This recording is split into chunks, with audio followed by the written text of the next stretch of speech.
بسم اللہ الرحمن الرحیم لبیک لبیک لبیک یا رسول اللہ صلی اللہ تعالی علیہ وسلم.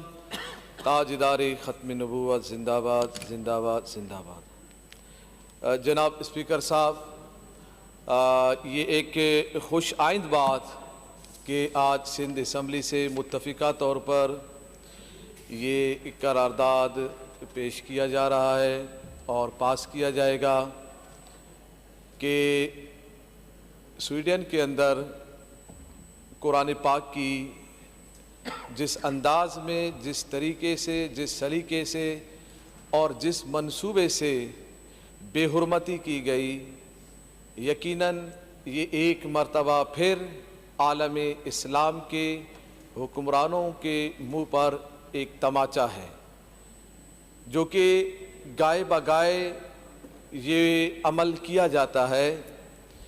اس کی وجہ کیا ہے؟ وجہ یہ ہے کہ وہ بے باک ہیں اور نہ ڈر ہیں، یعنی بالکل ان کو خوف ہی نہیں ہے کہ ہم یہ عمل کر رہے ہیں تو پورے دنیا میں بسنے والے جتنے بھی اسلامی ممالک ہیں، کوئی بھی ملک ہمارے خلاف کوئی ٹھوس قدم اٹھائے گا، کوئی وہ قدم اٹھائے گا جس کے لیے اسلام اور ہمارے اسلاف نے جو قدم اٹھائے تھے، صلاح الدین ایوبی نے، نور الدین زنگی نے، محمود غزنوی نے، محمد بن قاسم نے، صحابہ کرام نے، تابعین نے جو قدم اٹھائے تھے، آج کفار کے ذہن میں یہ بات راسخ ہو گئی ہے کہ اب وہ والا قدم جو اسلام جن قدم اٹھانے سے عروج پر اور عروج در عروج پر اسلام رہا،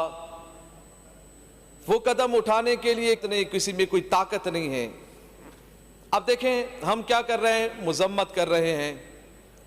یقیناً سب کو تکلیف ہوئی ہے، تو تکلیف صرف مذمت کرنے سے کم نہیں ہوگی، یقیناً کوئی ٹھوس قدم، مضبوط قدم اٹھانا پڑے گا. اب آپ دیکھیے، اگر ہمارے ملک کے وزیر اعظم دیکھیں، جب بھی جہاں جاتے ہیں تو حصار میں ہوتے ہیں، سیکورٹی میں ہوتے ہیں، حفاظت میں ہوتے ہیں. اگر ان کی حفاظت میں آ کر کوئی ان کو برا بلا کہہ دے، کوئی ان کو گالی دے دے، کوئی ان کو تماچا مار دے، تو جو محافظ ہوتے ہیں یقیناً وہ جھپٹ پڑیں گے، یک دم پکڑ لیں گے اس کو کہ وقت کے وزیر اعظم کو گالی دی یا کوئی مارا یا کچھ کیا. اور اگر اس کے محافظ کچھ بھی نہ کریں اور دیکھتے رہیں کہ وزیر اعظم کو جو بھی کہنے والا کوئی بندہ آئے تماچا مارے یا اس کو برا بلا کہے، تو ان محافظوں کو دیکھا جائے گا اور ان کو لعنت کی جائے گی کہ کیسے محافظ ہو، وقت کے وزیر اعظم کو کوئی چھیڑ رہا ہے، کوئی مار رہا ہے، کوئی گالی دے رہا ہے، کوئی تھپڑ مار رہا ہے، تو تمہارے محافظ ہونے کا کیا فائدہ؟ اور اگر یہ عمل جاری رہا اور محافظوں نے اس عمل پر کچھ عمل نہ کیا، تو پھر ہوگا کیا؟ وہی وزیر اعظم اپنے محافظوں میں جس کا حال یہ ہوگا، پھر اگر وہ باہر جائے گا تو پھر حالت اس کی کیا ہوگی؟ ہمارے ملک پاکستان کے اندر قرآن پاک کی بے حرمتی ہو رہی ہے. میرے حلقے میں، میں اپنے حلقے کی بات کر رہا ہوں، پی ایس 115 میں میرے حلقے میں، وہاں پر ایک خاتون نے قرآن پاک کی ابھی بے حرمتی کی ہے. ایف آئی آر کاٹ دی گئی ہے، عدالت میں اس کا کیس چل رہا ہے. اب مسئلہ یہ ہے، یہاں پر آسیہ ملونہ نے بھی نبی پاک صلی اللہ تعالی علیہ وسلم کی شان میں گستاخی کی، سزائے موت عدالتوں سے مل گیا، پھر اس کے بعد پتہ نہیں کس طرح اور کیسے رہا کر دیا گیا اور رفو چکر کروا دیا گیا. پھر انہی مغرب کے پاس اس آسیہ ملونہ کو بھیج دیا گیا. آج ہم مغرب کی مذمت کر رہے ہیں اسمبلیوں میں، آج ہم روڑوں پہ مذمت کر رہے ہیں. ہم نے آسیہ ملونہ کو کیوں دیا؟ جب ہم خود گستاخا کو ہم نے اپنے ہاتھ سے ان کے حوالے کیا تو ان کے ذہن میں بات آ گئی، یہ کچھ بھی نہیں کریں گے، یہ ان کے ملک میں جو گستاخی کرے اس کو بھی اٹھا کر ہمارے حوالے کر دیتے ہیں. تو یہ ہم جہاں ہمارے ملک میں مغرب میں کوئی اگر گستاخی کرے تو اس کے ساتھ یہ کیا کریں گے؟ کچھ بھی نہیں کریں گے. تو یہ عمل پاکستان میں جب یہ کچھ ہوا، جب فرانس کے خنزیروں نے نبی پاک صلی اللہ تعالی علیہ وسلم کے خاکے بنائے. ہم نے مطالبہ کیا, تحریک لبیک پاکستان نے مطالبہ کیا اس وقت بھی کہ یار اس سفیر کو بلائیں, کون سی بڑی بات ہے, بلائیں, سامنے بلائیں اور مذمت کر کے اس کو باہر نکال دیں.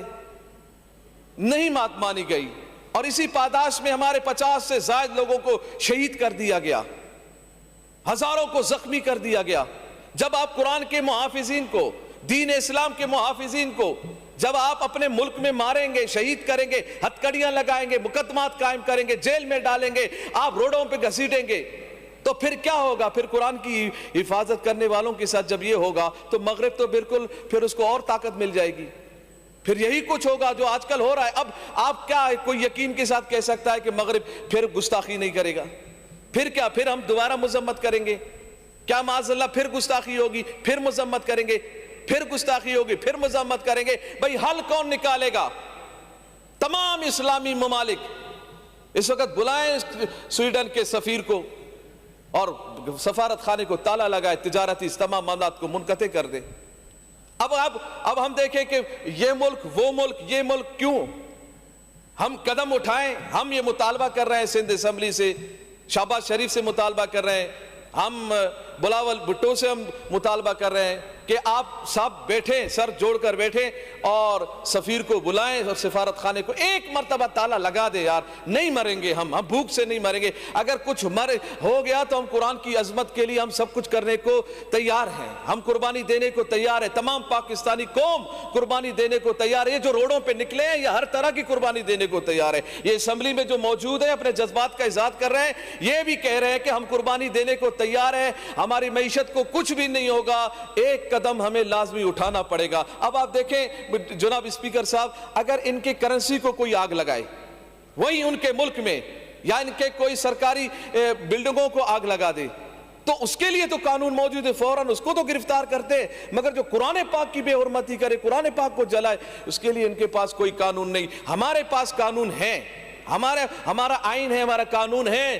جو ہمارے مقدسات کی توہین کرے, جو قرآن پاک کی توہین کرے, جو رسول اللہ صلی اللہ علیہ وسلم کی گستاخی کرے, اس کے لیے قانون ہے. مگر جب سے قانون بنائے کسی ایک کو بھی سزا نہیں ہوئی ہے, اور سزا نہیں ہونے دیا جاتا, اس کے پیچھے لگ جاتے ہیں اور پھر اس کو ہوا میں اڑا کر پھر باہر ملک بھیج دیا جاتا ہے, وہی فرانس کے پاس, وہی سویڈن کے پاس, وہی امریکہ کے پاس.